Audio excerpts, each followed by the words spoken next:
Welcome back to the Own Your Awkward podcast. I'm your host, Andy Vargo, and every episode we get into what has made our guests vulnerable and how they've learned how to own their awkward in order to live their best life. Stay tuned so you can hear every awkward moment in today's show.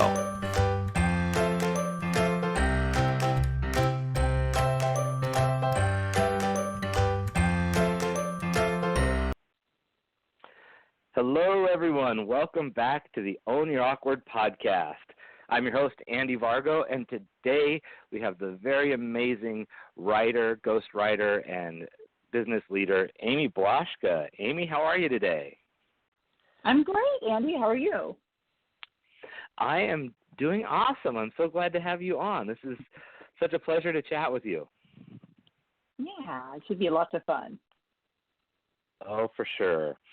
So we met, like a few of my recent guests, we met at No Longer Virtual just about 7 months ago, which is hard to believe it was that long ago. And What have you been up to? What do you have that you want to share with everybody? Well, my latest kind of cool thing that I'm working on is my first novel. So that's a little bit of a departure from kind of, what I do day to day, but super excited to be really working on truly creative writing this time around. So Stay tuned. Now, when you say a novel, are you talking like an actual novel, like a story, and not business development type things like we typically see from you? Is it more on the creative right. side? A novel, like real legit novel. Wow, yeah. Thriller, mystery, adventure novel. Yeah. Oh, I can't wait to read that because I read a lot of stuff that is all about how to improve and how to do this, which is great.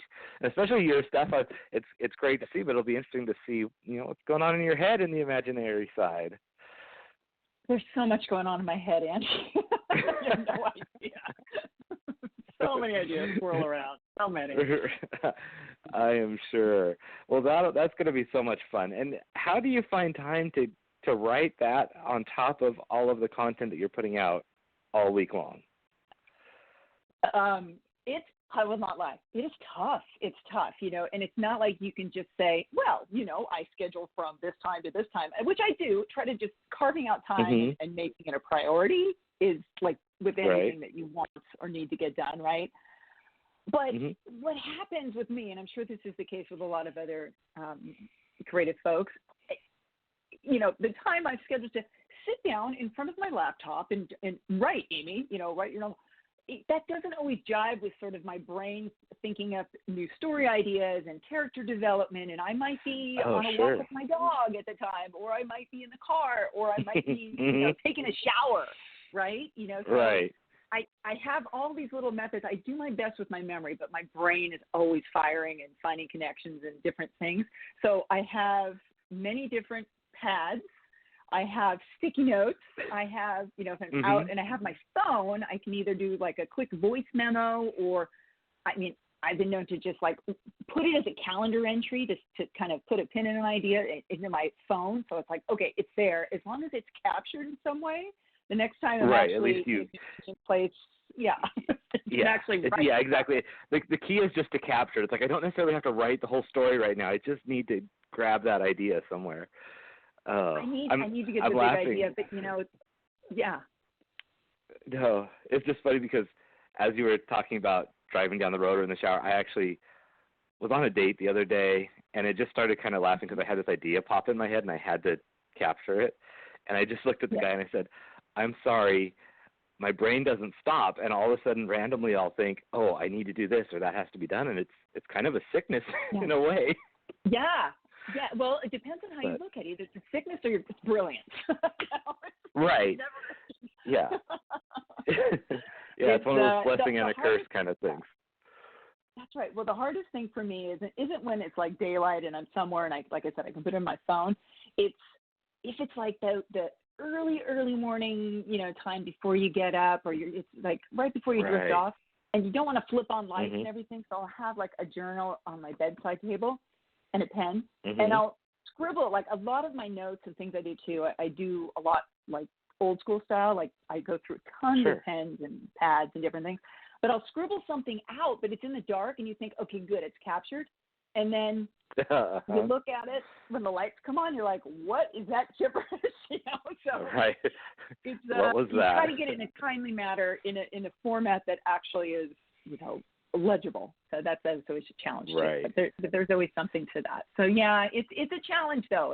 Is just kind of finding the time but making the time too.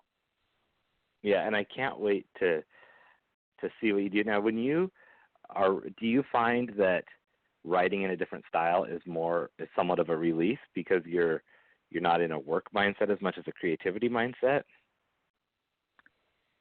Yeah, I mean, honestly,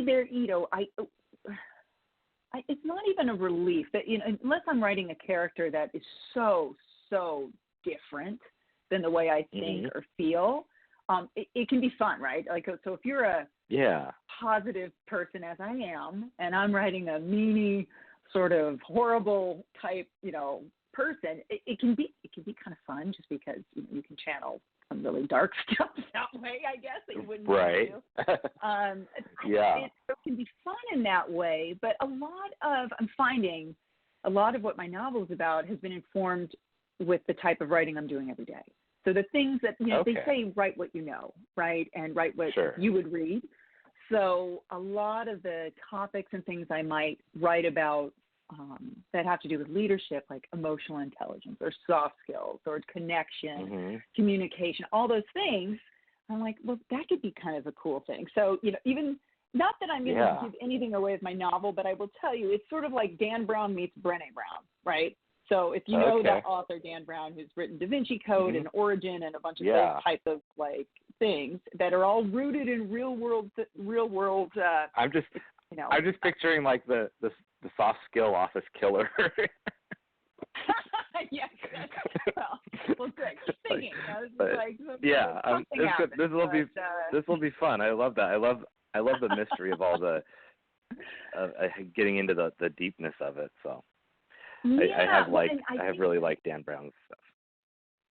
Yeah, I like it too. I like that it's fast paced. I like that it's rooted in real world stuff. So you kind of go, whoa, okay, that really exists, and it's really making those connections and seeing it in a different way. And I'm a huge fan of Brené Brown and her work. So that's the most concise way to kind of, without giving it all away, if you know those two people, then okay, yeah. So Brown times Brown, but so it's really bringing kind of what I'm already thinking about and what's attractive to me and kind of what I love to write about anyway, but in a different format, in a narrative format, in a novel, and you have greater latitude in fiction than you do in real world and business writing in Forbes. So it should be fun. Yeah. So for people who are now as intrigued as I am and might not already be following you, where's the best place for them to keep up and follow you and know when this is going to come out and know what's going on with all the other stuff you have going on? Well, I will tell you, I'm on practically every social platform, but LinkedIn is probably my strongest and most consistent place where I post all sorts of stuff. So you can find me on LinkedIn, follow me there. I'm on Twitter. My handle is simply my name, Amy Blaschka, which can be tough because there's a lot of consonants in my name. But if you find me on LinkedIn, you'll be able to find me on Twitter. I'm also on Instagram under Amy Blaschka. I have a Facebook page, but I'd say LinkedIn is primarily the largest platform. You can check out my website if you want to. Shockingly, it's called amyblaschka.com. But, you can I post pretty much everything on LinkedIn in different formats.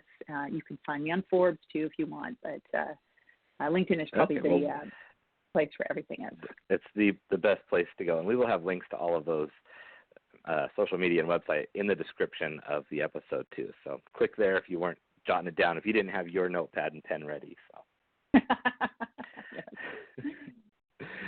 Perfect. So Amy, you are doing some awesome stuff. You are one of the people who, when I met you at No Longer Virtual, I was like, oh my God, I'm sitting next to Amy Blaschka. And it's just like, and my favorite, I've told people this story a lot. So we're sitting at No Longer Virtual, which is just this awesome way to connect and learn. And it was the first day, the first activity they had us do, and it was asking about our business need and why we're there for the week. Oh yeah, yeah. And I'm sitting there thinking, how do I say I just need to learn how to run my business, period, right? And I look over next to you thinking, well, Amy's got it all together. She's writing on Forbes and doing all this stuff. And I don't know what you said, but it was basically the same thing. You looked at me and said, I don't even know where to start. And I was like, wow, we're going to get along. But but it was, it was very, that's how that whole conference is, where you're at the same level with people in all different places, and everyone is bringing stuff to the table and helping. And so that was very great way to meet you, I should say. So Absolutely. But with all of that, what's your awkward? What have you had to own in order to get to where you are today? Okay, so you say you met me, you think, oh, Amy's got it together, she's this writer, whatever. So for me, the thing that I had to get over the awkwardness was actually like owning and believing and calling myself a writer, which today I'm like, well, yeah, now I'm living it, breathing it, whatever. But for the longest time, I was just like, I was feeling inside like I'm this creative person that really wants to burst out. And that's what I studied film in school, and I worked in agencies and all this stuff. But it somehow along the way, because I love people, I kind of went down this path of being more like an agency side, so branding and advertising, everything. Not being like, say, the copywriter, right, or someone who's working with words in that way, the creative. I ended up being on the account side, or the consultant side, strategy, which is great. I love that too. But it's because I was dealing with people, and I love that, and I love people, and they fascinate me. And it's like so many different things. So that's great. And as I did that, I went farther and farther away from the creative stuff. So it got to this point where it's like, great, you're great with people, and you're doing this, and business, and da-da-da. And I did that for a while, and then I kind of took this leap after I went back to work after I had my first daughter, and I was the CEO of a travel and tourism entity, and it was a small office, and I was like, okay, I'll do this. And I loved it because the people in travel and tourism are all very much service-oriented, which really appeals to me, and wanting people to have a good experience, all this stuff. But again, as a CEO, you're doing things like operationally driven stuff, like, and I can do a budget, I can do, this, all these things, right, that are important for a business to run. But as I did that, I was like, but can I just write something? Can I just make a picture? All these like simple things. And it was getting to a point where I'm like, okay, is it too late for me? And then, it's the awkwardness of going, I know we're doing this, and I'm supposed to be this, and my title is this, but what I really want is this. And you feel like you have imposter syndrome, and so it took a great while. And after I left, running that organization, I was still in kind of tourism, and again, the people kept me there. I was consulting. The last thing I did before I was like, this is enough, I just have to own my awkwardness over this whole thing, I did an organizational audit. And, that sounds as sexy as it can be, right, for someone creative. And, the thing is, you can be really good and talented at something and be miserable, right? Just not fulfilled. Right, and that's where I was. It was like I felt like I was dying a little each day inside, and leading almost this double life, which it sounds very dramatic, but, hey, I'm a creative person. I'm going to own that. So it's like, it was just like, oh, my God, I have to be me. It's like, and it's almost like these internal sort of signposts that are like screaming at me saying, you're going the wrong way, right? And you're like, oh, my God.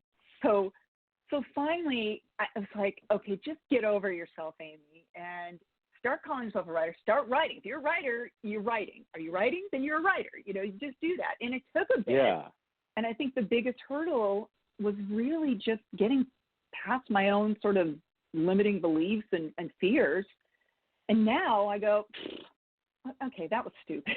But it's like, the other side of it, you can see it. But I think, once I kind of looked at it and went, okay, because the only way you're going to grow is to move through that fear, right? The only way you're going to get to where you need to be happy is to get yourself uncomfortable, to feel that awkwardness. And even the first time I posted something publicly, look at, people can read this, and oh my God, they're going to judge, and they're going to, that was horrifying. I'm sitting there sweating, right? It was like, oh my God, as if the world will stop, right, and just start reading what's out there. But it's stupid. Like I say this now, but when you're in that moment and you are feeling the way you feel about yourself, like, oh my God, this is, did I make the wrong decision? Oh, can I take this back? I hit publish, and oh my God, But shockingly, it went well. It was like, oh, good. Okay, this is all right. So yeah. So when you realized, okay, you're gonna be a writer, you're gonna do it, you're gonna hit post. Was it? Did you start to feel like a writer once you posted it, or when you wrote it and finished it, or did it take you doing that several times before you actually felt like you felt justified calling yourself a writer? Okay, so I wish I could say that yes, as soon as and this is very honest, I wish I could say that yes, I posted it and instantly I felt like, yes, I'm a writer, I'm worthy. No, I'm a human being. I'm flawed. I needed the validation of at least one person that wasn't related to me or like a close friend to just that was good. I like that. Or just comment, just feedback, and just to have something, because so much what I do is like, and I'm sure anybody, you pour yourself into your work, you as a creative person, and you want to, I mean, for me, I already mentioned, I love people. I love engaging with people. I want to have a discussion. I like relationships. I like it to be very rich and full. And, even if you don't agree with me or I don't agree with you, help me understand your side. Help me learn more about it. So you put something out there, the worst thing that could happen almost isn't that, you have a troll, which comes inevitably. And I've learned that when you have a troll, that means you've made it. It's like, it's okay. Right. No one cares enough to hate on you. Great. But it's nothing, right? At least for me, where there's no response, that's like the worst thing. So as soon as I started to, little things trickle in, that, a comment or someone, especially meaningful to me, if somebody takes the time, not only to comment, but often this has happened to me, somebody sends me a private or personal message, and they say, what you wrote touched me, it inspired me, it made me think, it drove me to action. I needed to hear this today. Thank you for that. Is the most meaningful thing, that I had an impact, a positive impact, and that's what drives me, is to really, I don't want to just write into a void. I don't want to just post to post. I consider it like I'm starting a conversation with somebody, and I hope and I try and aspire to always provide value with anything I'm putting out there. So that's what I think makes me feel like legit. Yeah, I love that. And I love how you talk about it being someone that's not just a close friend or someone, because there's so much value in people that are close to us believing in us. But I know that feeling when you have a stranger say that you've affected their life. And I think a lot of times we don't reach out to people because we feel like they don't want to hear from us or we're bothering them. But if you're out there and you're following somebody and you see them, don't be afraid to say, hey, I loved what you put out there, because it's so empowering to the people that are creating the content when that happens, where you're like, and especially at first, it's a shock. You're like, who is this? And was that an accident? Was that meant for me? You're looking over your shoulder, right? Like, what? Yeah, you're looking back at who they addressed it to make sure that they clicked on the right thing. It's like, no, that's my name. But it really is, like, I love that, because that's why you do it, is because you want to make a difference in people's lives. So as a writer, it's interesting when people say they're a writer, because that covers so many things. You could write about, like you have fiction and that you're starting now, but what I've seen from you has been the soft skills and personal development and business coaching type stuff. So did you know right away what you were going to write about, or did you have to take some time to find your audience or your focus? Well, it's this thing where, it's write about anything. I mean, I've always wanted to write a novel. I've always been a creative writer since I was a child. I used to write stories all the time. I was a film major, and kind of bringing sort of stories to life was like, ooh, that's so exciting. But, when you're trying to make a living writing, it's I mean, you get a hit with novel, great, but that's not really a day-to-day, month-to-month sort of thing. And it's like, okay, how can I kind of marry my talent and my interest and, helping people and helping them have an impact?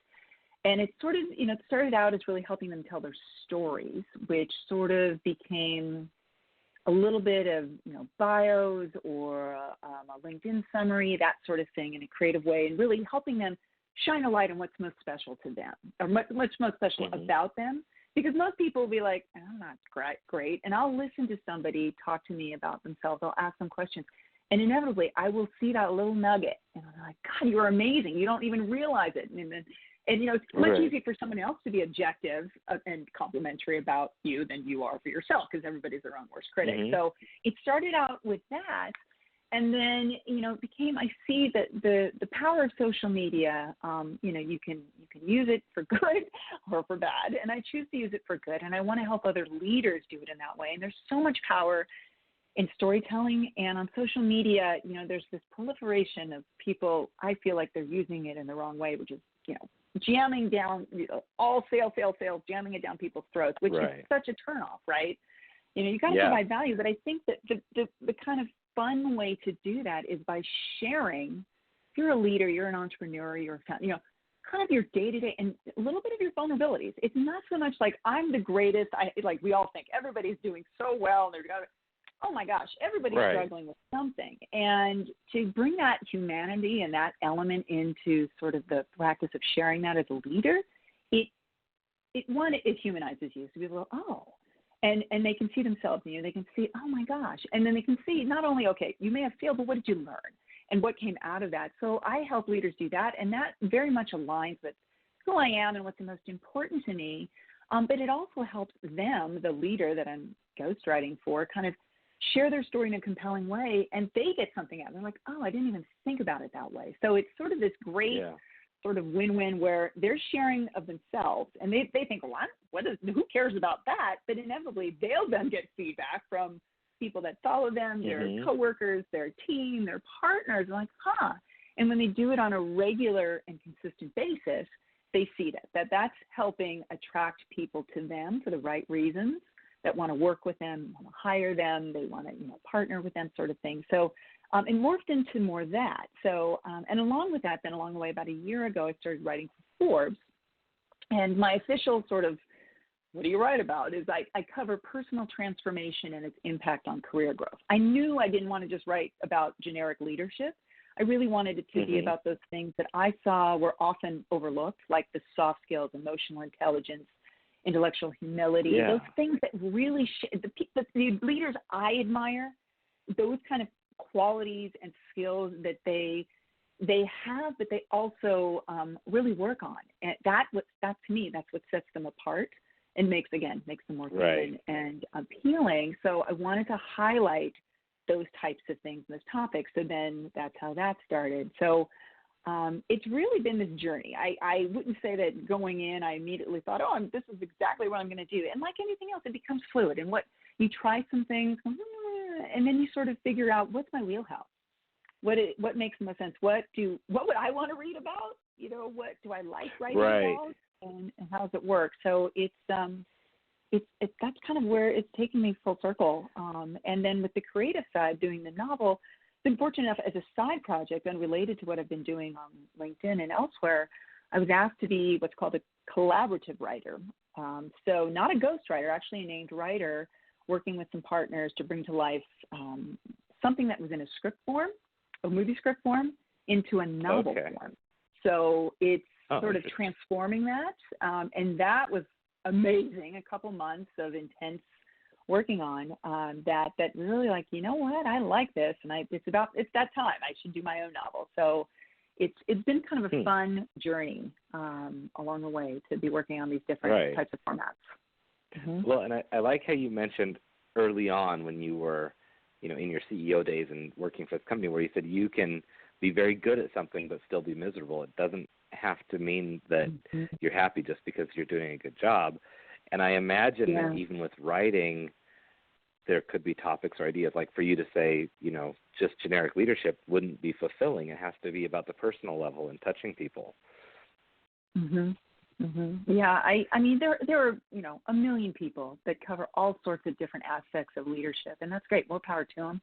But, like anything else, I think it's most powerful when you niche down and really you don't try to cover everything, right? When you try to please everybody, you please no one, and it's very diluted. Yeah. But if you when I started, pick a lane, commit. Yeah, go ahead. You said when you started. When I started speaking, I would reach out to people and say, I can come talk about whatever you want me to talk about. This is my base message, but I'll apply it whichever direction. And I didn't get very far because people were waiting for me to tell them what I would bring to the table. And so once I changed that conversation to, do you struggle with, inter-department communications because people don't trust each other, or do you struggle with finding leaders, or whatever it is, I could say, I have a keynote on this or this, and it made a huge difference in my follow-up and retention and closing. Yeah. I think specificity and it's super important. In fact, one of my favorite quotes is, "You are something specific to a special few." So it's not trying to be all things to all people. Isn't that great? It's Sasha Strauss, and he spoke years ago at a tourism conference. But I have that literally. I'm not kidding when I say this, Andy. It is written. I sketched a picture of him when he said it at this conference years and years ago on a pad that, when you go to a conference and they have the rounds and they have the little pads. Yeah. I sketched on there and wrote that quote, and I made a copy of it, and it's yellowing, but it's up on my wall right now as I speak. I see it every day because I honestly believe that it's true. Something specific to a special few.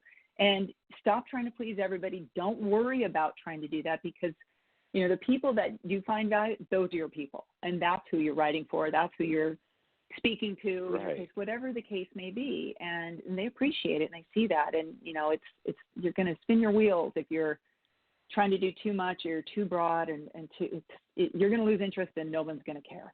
So. Right. And those select few will be bigger supporters than you can imagine, and they will be strong supporters because it is that important to them. That's right. I hate to say it. I can't believe that time is flying by so much, but we are down to just a couple minutes. God. I know. It's just like, okay, we could talk all day. And I mean, we could just keep going, but is there something special that was such a great quote. I think now I'm going to try and get you to top that, but is there something special, last idea or thought or quote that you want to leave the audience with before we say goodbye? I mean, that's a pretty great quote, but along those lines, it's like, you know what, the best advice that I had and that I follow and I tell people to, if they're kind of on the fence about owning their awkward, is just, it's 2 words, stop hiding. Because, that's the thing. Once I stopped hiding, once I kind of spoke my truth and walked into the, light of I'm a writer, it could be anything for anybody, but when you stop hiding and really embrace who you are, that's when you're going to find magic. That's when you're going to keep moving. That's when things will really start to click into place. So stop hiding, take action. I love that. That is such a simple piece of advice, and it's 2 words. Yeah. It's easy. Stop hiding. It's that simple, and your whole life will change. That is beautiful. Well, Amy, thank you so much. I so appreciate everything that you're doing in the world and your time today to be able to chat and hear more of your story and what you're doing. And I just so appreciate everything that you're doing and you're being here today. So thank you. Thanks for having me, Andy. It's as usual, it's a pleasure speaking with you, and the time flew. So we must be doing something right? For sure. All right. Well, we will talk to you soon, and we will talk to everybody else on the next episode. Take care and have a great week. Thanks. Okay. Thank you so much for listening in for today's show. Be sure to visit awkwardcareer.com to continue your journey. And of course, please like, subscribe, and share with your friends so they can find their awkward side and learn how to own it.